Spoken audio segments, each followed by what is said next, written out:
इकरारुल हसन ने एक बार फिर जाते हुए कहा कि इमरान खान डाकू, लुटेरा और वहशी जानवर है। ये नौजवान तालिब इल्मों को गुमराह करता रहा और इसने इनको दहशतगर्द बनाना था। तुम लोग इमरान खान की चमचेगिरी ही किया करो, तुम लोगों की यही औकात है। और इतने ज्यादा नाजेबा अल्फाज बोले कि मैं यहाँ पे बयान नहीं कर सकती। मैं चाहूंगी आप पूरी वीडियो देखें और खुद फैसला करें। और रेहान तारिक ने भी आज वो कर दिया जो किसी ने सोचा भी नहीं था। आज तारीख रकम हो गई। आए नाजरीन, सबसे पहले ये जबरदस्त वीडियो देखते हैं, फिर इसके ऊपर बात करेंगे। चैनल को लाजमी सब्सक्राइब कर लें। 2013 में आप इमरान खान साहब के सपोर्टर थे? जी हाँ। और इस हवाले से आपकी एक वीडियो मेरी नज़र से गुजरी, आप ये बता रहे हैं कि सपोर्टर नहीं, ज़ाहिर हम चाहते थे कोई एक तब्दीली आए। ज़ाहिर हम खान नवाज शरीफ, पीपल्स पार्टी नून लीग सुनते आए हैं बचपन से। ज़ाहिर हर एक चाहता है कि शायद 2013 में मैं एक यूथिया था। जी हाँ। अच्छा, क्या थे आप? यूथिया। तो मेरा उस वक्त था कि भाई जरदारी, नून लीग, जरदारी, खान साहब जैसी कोई तब्दीली आनी चाहिए। तब तक हम नहीं जानते थे ना। तो मैंने उस वक्त, मुझे याद है, मैं इलेक्शन ट्रांसमिशन में बैठा हुआ था और मैं अपने फेसबुक पे पोस्ट कर रहा था, लाजिम है कि हम भी देखेंगे वो दिन के जिसका वादा है। और दिल में यही था कि लोग निकले और खान साहब आई होप वोट दें और एक तब्दीली देख, लेट्स सी खान साहब क्या करते हैं। 2013 के अब तक मामला ये था। फिर ज़ाहिर शऊर ने सफर तय करना शुरू किया, मालूमात ने सफर तय करना शुरू किया।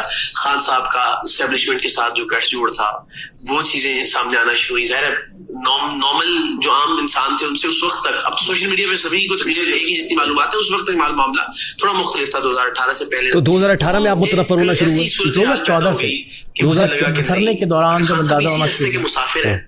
नहीं, जब आपको अंदाजा हुआ कि एस्टैब्लिशमेंट के साथ गठजोड़ है तो फिर आप मुतनफ़र होना शुरू हो गए खान ज़ाहिर साहब से। आप जानते हैं, जब जिस ज़माने में हम तकरीरें किया करते थे, हम उस वक्त भी फराज और फैज़ की नज़में पढ़ा करते थे, बलूचिस्तान में डॉक्टर शाजिया केस की बात किया करते थे।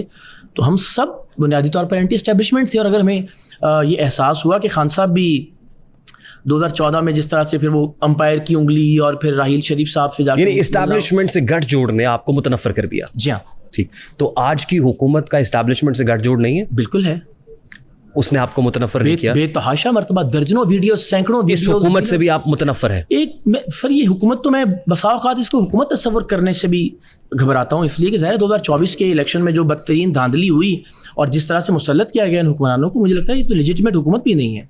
ठीक, मुतनफ़र होना तो दूर की बात है। 2014 में ही आप मुतनफ़र होना शुरू हो गए थे? जी ऐसे ही। तो 2022 में आपने कुछ ट्वीट्स की। जी हाँ। उससे लगता है कि फिर इमरान खान साहब की शान में कसीदे पढ़ रहे हैं आप और ज़मीन और आसमान के कुलाबे मिला रहे हैं। मैं वो ट्वीट्स अगर पढ़ के सुना दूं, क्योंकि ऑडियंस भी बैठी हुई है, थोड़ा सा इनको भी कॉन्टेक्स्ट समझ आ जाए। अच्छा, आपने लिखा जुलाई 2022, ये ट्वीट आप करते हैं। आप कहते हैं, इस्लामाबाद के मनाज़िर देख रहा हूँ और सोच रहा हूँ कि अल्लाह ने पाकिस्तान के लोगों के दिलों में इमरान खान की मोहब्बत डाल दी है। और ये महज इत्तफाकन नहीं हुआ। आप खान साहब की सियासी सोच और तर्ज अमल से इख्तलाफ कर सकते हैं, लेकिन खान साहब की सारी ज़िंदगी मुस्तकिल मेहनत और जद्दोजहद से इबारत है। इमरान खान साहब ने ज़िंदगी में जो कामयाबियां हासिल की, एक आम इंसान सारी ज़िंदगी मेहनत करके उनमें से शायद एक कामयाबी भी हासिल नहीं कर सकता। मसलन पाकिस्तान क्रिकेट टीम के लिए मुंतखब होना ही किसी इंसान की ज़िंदगी का नुक्ता उरूज होता है। क्रिकेट टीम की कप्तानी बज़ाते खुद एक बहुत बड़ी कामयाबी थी, और बतौर कप्तान अपने मुल्क के लिए वर्ल्ड कप जीतना किसी खिलाड़ी की ज़िंदगी की सबसे बड़ी कामयाबी होती है। फिर खान साहब ने कैंसर अस्पताल बनाने का तहैया किया। ऐसा अस्पताल के लोगों की कई नस्लें मिलकर भी इस पाए का अस्पताल तामीर नहीं कर सकती। अब इमरान खान ने सियासत में आने का सोचा तो सियासत का औजे कमाल भी, यानी वज़ीर आज़म बनकर दम लिया। ऑपोजिशन कर रहे हैं तो फिर बेमिसाल। दुनिया की तारीख में ऐसे बहुत कम लोग होंगे जिन्होंने एक मुख्तसर सी ज़िंदगी में इतना बहुत कुछ हासिल किया हो। इस सारे सफ़र में बिलखुसूस सियासत में उन्होंने बहुत सी गलतियाँ भी की हैं। ये आपका फिर आपने लिखा, गुज़श्ता रोज़ उन्होंने इंसान होने की बुनियाद पर अपनी गलतियों को एतराफ़ भी किया, एक्सटेंशन जिनमें से एक थी। लेकिन इस सब के बावजूद इमरान खान ने एक भरपूर ज़िंदगी गुजारी है और लोगों के दिलों में इमरान खान की जुनूनी मोहब्बत, उनकी मेहनत के सिले में अल्लाह का इनाम है। ये 2022 में आप खान साहब से मुताल्लिक कह रहे हैं, एक लफ्ज़ बावजूद इसके कि 2014 से ही मुतनफ़र होने का सिलसिला शुरू हो गया था। मैं रेहान भाई इस बात पर यकीन रखता हूँ कि जब आप किसी से मुतनफ़र हो जाएँ तो उसको मुकम्मल शैतान न समझ लें कि उसमें कोई अच्छाई नहीं हो सकती, और जब आप किसी से मोहब्बत में गिरफ्तार हों तो उसको मुकम्मल फ़रिश्ता ना मान लें कि उसके अंदर कोई बुराई नहीं हो सकती। हम जब किसी से मुतनफ़र होते हैं तो फिर हम समझते हैं कि बस इसका हमारा कोई कत्ल का मुकदमा आपस में चल रहा है और बिल्कुल कोई खूनी दुश्मनी अभी तो ऐसा ही लग रहा है। नहीं ऐसा नहीं है, ज़ाहिर मुख्तलिफ फेजेस और मुख्तलिफ मौज़ूआत पर जब बात करेंगे आप मुझसे पूछिए हर्फ बहर्फ मैं आज भी अपने एक एक लफ्ज़ पर कायम हूँ। आज यूं लगता है कि जैसे इमरान खान आपके लिए गाली है सर ऐसा, और फिर आप ये कहते हैं जवाद अहमद इमरान खान से करोड़ हाँ बेहतर है, 1000 दर्जे बेहतर है। जब आप सियासी, हाँ ऐसा ही है, सियासी और नज़रियाती और ज़ाती ज़िंदगी में मैं गिनवा सकता हूँ बहुत सारी चीज़ें, मगर ये तो नहीं मैंने कहा कि वो बिल्कुल कूड़े का ढेर है खुदा न खास्ता इमरान खान साहब। उनकी अचीवमेंट्स, उनकी कामयाबियाँ। नहीं, कोई ऐसी ट्वीट्स आपकी जवाद अहमद साहब के बारे में भी हैं जिसमें आपने उनकी तारीफों में ज़मीन और आसमान के गुलाबे मिलाए? मैंने तो अभी रिसेंटली बहुत सारी बातें की और उसमें अगेन मैं आपको एक बात गिनवा देता हूँ अगर आपको उससे इख्तलाफ हो तो बता दीजिए। आज आपको जवाद अहमद इमरान खान से 1000 दर्जे बेहतर नजर आ रहा है, उसकी क्या वजह है?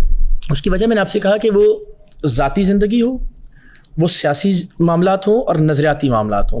मैं लगता है, यानी मिसाल दे देता हूँ मैं आपको, सियासी ज़िंदगी में जवाद अहमद ने कभी डिक्टेटर मुशर्रफ को वोट नहीं दिया, कभी किसी जर्नैल को जमहूरी और सुलझावा नहीं कहा, कभी किसी एहतजाज। आप रेफरेंडम की बात कर रहे हैं, मुशर्रफ के रेफरेंडम की बात कर रहे हैं, वोट दिया, फिर जाहिर है उसके बाद तौबा ताइब भी तो हो गए थे ना, वो भी मुशर्रफ साहब पूरी। देखिए ना, मान लेते हैं आपकी बात, लेकिन क्या वक्त के एक मुतलकुल इनान आमिर को, जिसने मार्शल लॉ लगाया, जिसने आइन पामाल किया, जिसने अदालतों को, जजों को यरगमाल बनाया, उसको वोट देने का जुर्म सिर्फ इतना ही कि एक बंदा कहे जी मैं तौबा ताइब हो गया, सुबह का भूला हुआ शाम को घर वापस आ जाए? आपके ख्याल में ये इतना बड़ा जुर्म है पाकिस्तान के 78 साल की तारीख में कि जिन जिन लोगों ने भी डिक्टेटरों को और जर्नैलों को और इस्टेब्लिशमेंट को कंधा दिया आइन की पामाली में, आप देखिए कि हमने कदम ब कदम उस तरफ बढ़ना शुरू किया है।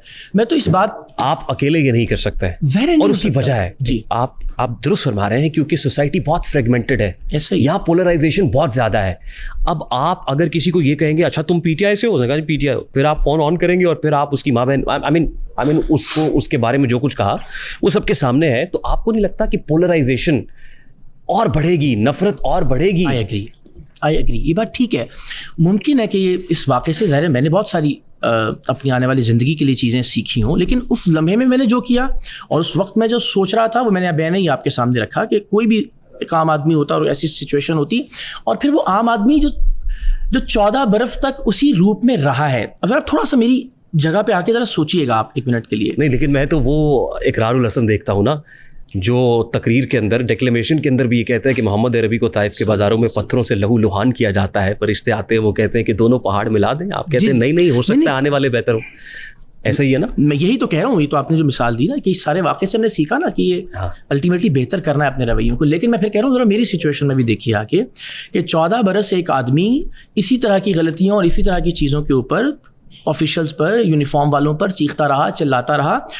आपने कहा क्या बात है, बहुत दलेर आदमी है, जिंदाबाद। रूल्स अब बदल गए हैं ना? नहीं बदले ना हुजूर, मैं क्यों वजाहत नहीं कर पा रहा हूँ आपकी। बिल्कुल वैसे ही जैसे सर सैयद अहमद ख़ान ने भी सहाफ़ी होते हुए अलीगढ़ तहरीक चलाई थी, जैसे मौलाना ज़फ़र अली ख़ान ने सहाफ़ी होते हुए पाकिस्तान तहरीक में किरदार अदा किया था। हम क्यों सहाफ़ी या लिखारी होते हुए कोई ऐसी फ़िक्री, शऊरी और नज़रियाती बात नहीं कर सकते कि पाकिस्तान के लोग अपनी एक जमात बनाएं, उसमें मेरिट हो, उसमें जमहूरियत हो, मिडिल क्लास लोग आगे आएँ, आम लोग आगे आएँ।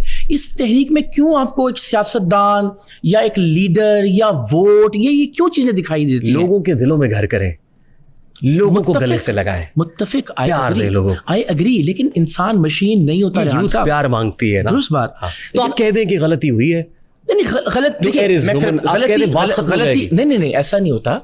गलती से मुराद ये है कि मैंने दानिस्तन कोई ऐसी चीज़ की हो और जानते बूझते हुए। मैं सिर्फ एक जो मैं इसमें ऐड कर सकता हूँ वो ये कि मैं कोई मशीन नहीं हूँ कि 14 साल एक काम किया इसी एयरपोर्ट पर चंद महीने पहले शायद, हाँ वो एक वीडियो पहले भी बात और तब तो किसी ने नहीं कहा कि यूनिफॉर्म वाले के सामने जो है ना वो नहीं चीखना चिल्लाना चाहिए। आपसे बहुत बढ़ गई है, दुरुस्त बात।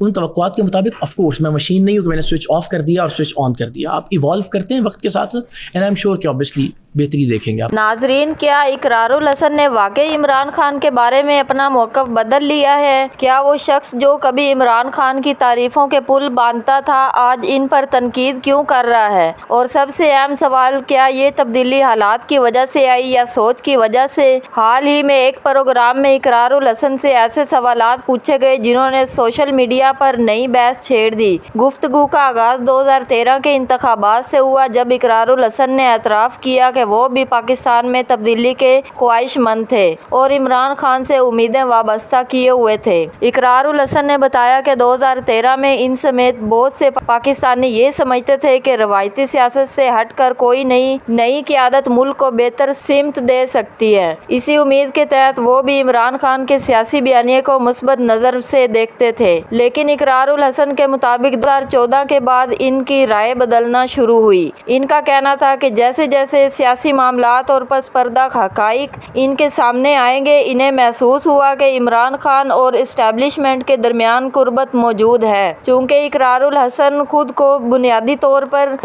طور پر اینٹی اسٹیبلشمنٹ سوچ رکھنے والا شخص قرار دیتے ہیں، اس لیے یہ معاملہ ان کے لیے قابل قبول نہ تھا۔ پروگرام کے میزبان نے یہاں ایک دلچسپ سوال اٹھایا۔ انہوں نے کہا کہ اگر اسٹیبلشمنٹ سے قربت ہی مسئلہ تھی تو پھر آج کی حکومت کے بارے میں آپ کا کیا موقف ہے؟ اس پر اقرار الحسن نے جواب دیا کہ وہ موجودہ حکومت کو بھی تنقید کا نشانہ بناتے رہے ہیں اور ان کے نزدیک 2024 کے انتخابات متنازع رہے، اس لیے وہ موجودہ سیٹ اپ کو مکمل طور پر جائز حکومت نہیں سمجھتے۔ گفتگو اس وقت مزید دلچسپ ہوگی جب میزبان نے اقرار الحسن کا 2022 کا ایک پرانا ٹویٹ پڑھ کر سنایا۔ اس ٹویٹ میں اقرار الحسن عمران خان کی کامیابیوں کا تفصیل سے ذکر کرتے ہیں۔ وہ عمران خان کی کرکٹ ورلڈ کپ، شوکت خانم اسپتال اور سیاسی جدوجہد کو غیر معمولی کامیابیاں قرار دے دیتے ہیں اور لکھتے ہیں کہ عوام کے دلوں میں عمران خان کی محبت ان کی محنت کا صلہ ہے۔ ناظرین، اب آپ کی کیا رائے ہے؟ اپنی قیمتی رائے ویڈیو کے کمنٹ سیکشن میں ہمیں دیں اور مجھے دیں اجازت۔ اللہ حافظ۔